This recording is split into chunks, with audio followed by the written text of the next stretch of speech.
नमस्कार दोस्तों, 89.6 एफएम सीकर से मैं हूं आरजे रामा, कैमरामैन पवन सोनी के साथ।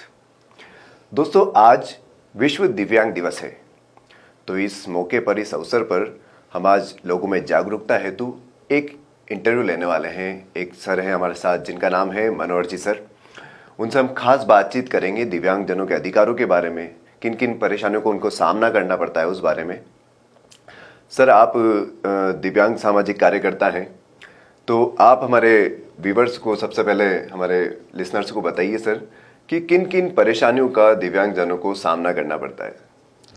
सभी को नमस्कार। मैं दिव्यांगजनों के विषय में आपको ये बताना चाहता हूँ कि दिव्यांग का जन्म होना ही एक तरह से स्ट्रगल की शुरुआत होती है जो अंत तक चलती है। दिव्यांग वर्ग एक ऐसा वर्ग है जो अति संवेदनशील होते हैं, बड़े नाजुक दिल के होते हैं। लोगों का कहना तो मतलब कई कई जगह जो होते हैं ना, पीड़ादायी जो संबोधन देखने को मिलते हैं, लेकिन फिर भी सब हंसते हंसते हम लोग उनको सहते हैं। तो ये है एक। तो दूसरी सबसे बड़ी समस्या जो आती है दिव्यांग लोगों को, वो आती है शिक्षा के लिए। अब सरकार की बहुत सी वो योजनाएं हैं शिक्षित करने के लिए, लेकिन दिव्यांग वर्ग को के लिए कुछ भी नहीं है। जैसे आप लीजिए, मूक बधिर दिव्यांग है, जो ब्लाइंड दिव्यांग है, उनके लिए सीकर में कोई ऐसी 7 दिन की व्यवस्था नहीं है। हरदयाल स्कूल में होती है, लेकिन कभी 2 दिन, कभी 1 दिन, कभी टीचर छुट्टी पे, कभी स्कूल की छुट्टी। तो कुल मिला करके देखे तो सिफर है उसका रिजल्ट। तो कोई ऐसी संस्था नहीं है सीकर में जो दिव्यांगों को 7 दिन पढ़ा सके। एक तो ये है। दूसरी ये है कि फिर आती है आजीविका, रोजगार।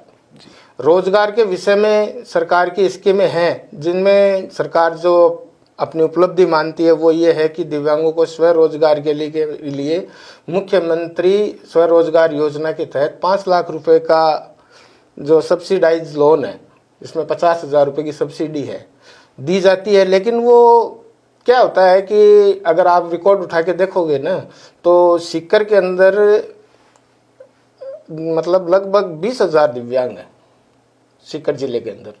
लेकिन 20,000 में से मेरे को नहीं लगता कि 500 लोगों को भी स्वरोजगार के लिए ये लोन उपलब्ध करवाया गया है, क्योंकि उसमें कई बैरिकेड्स है। जैसे बैंक वाले हैं, उनका भी कोई क्राइटेरिया होता होगा, सरकार उनको टारगेट भी देती होगी। अच्छा।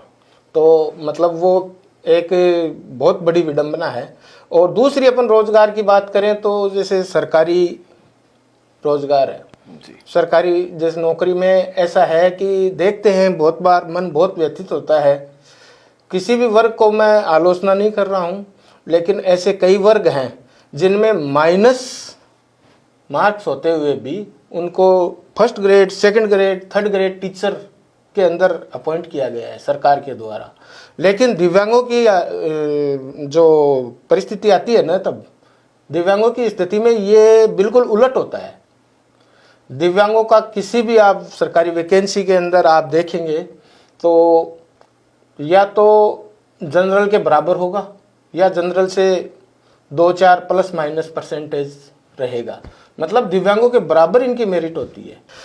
दूसरी बात एक और ये है कि जैसे सरकार का अपन माने कि भाई दिव्यांगों को सबसे ज़्यादा लाभ किस योजना में मिलता है जी। तो दिव्यांगों को सबसे ज़्यादा लाभ मिलता है पेंशन योजना के अंदर। अच्छा। जो पिछले 7-8 साल से 750 रुपये बरकरार है। अच्छा। सिर्फ 750 रुपये, जबकि अन्य राज्यों में दिल्ली, हरियाणा, पंजाब, इनमें 3-3 हज़ार रुपये दिव्यांगों को दिए जाते हैं।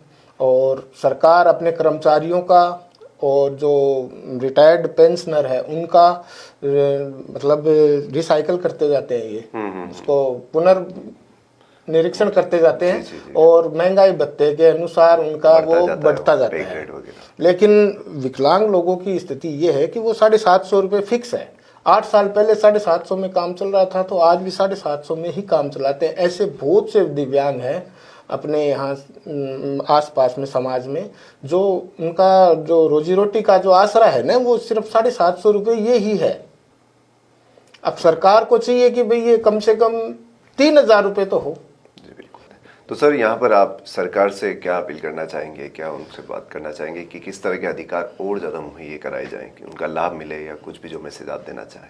सरकार के लिए तो मेरा यही निवेदन है कि दिव्यांगों को पेंशन जो है ना, ये कम से कम वर्तमान परिस्थितियों, महंगाई वगैरह को देखते हुए कम से कम 5,000 रुपये पेंशन होनी चाहिए।